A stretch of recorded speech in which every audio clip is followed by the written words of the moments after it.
C'est la saison où tout le monde doit reconnaître la souveraineté de Dieu. C'est la saison où tout le monde doit savoir que la folie de Dieu est plus sage que les hommes et la faiblesse de Dieu est plus forte que les hommes. Et Dieu a choisi les choses folles du monde pour confondre les sages et les choses faibles du monde pour confondre les fortes. C'est la saison où toutes les créatures doivent savoir que c'est le Créateur qui contrôle sa création. Oui, il contrôle sa création. C'est la saison où l'homme doit reconnaître leurs limites. C'est la saison où tous les humains doivent savoir combien ils sont fragiles. C'est la saison où l'orgueilleux doit rechercher l'humilité. C'est la saison où nous devons savoir que toutes les choses du monde sont passagères.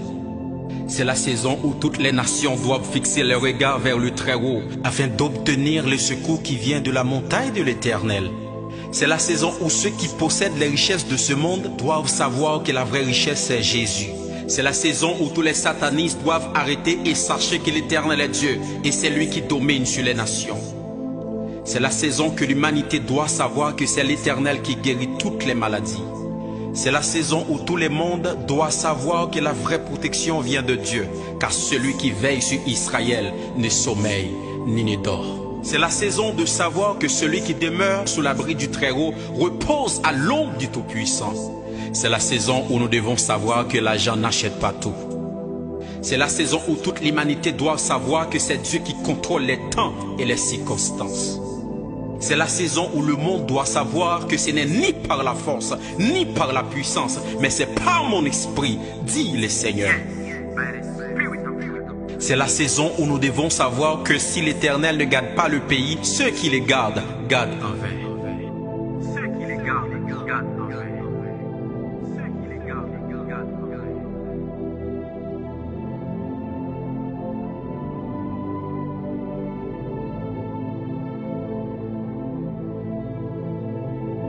C'est la saison où l'Église doit passer à l'autre bord. C'est la saison où l'Église doit faire connaître la puissance infiniment variée de Dieu. C'est la saison de satisfaire le désir de la création qui s'attend depuis des décennies la manifestation des fils de Dieu. C'est la saison où nous devons démontrer que celui qui est en nous est plus fort que celui qui est dans le monde.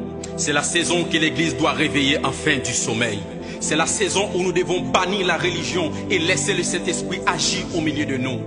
C'est la saison où nous devons savoir que le plus important, ce n'est pas de s'attacher à une église ou à un homme de Dieu, mais à Dieu. C'est la saison où nos prédications ne doivent pas reposer sur des discours persuasifs de la sagesse humaine, mais sur une démonstration d'esprit et de puissance. C'est la saison de la manifestation des étoiles. C'est la saison où les chrétiens doivent impacter dans tous les secteurs de la société, être un ingénieur, un avocat, un médecin, un ministre, un sénateur et même un président. C'est la saison où nous devons suivre la nuée et de rester là où elle est.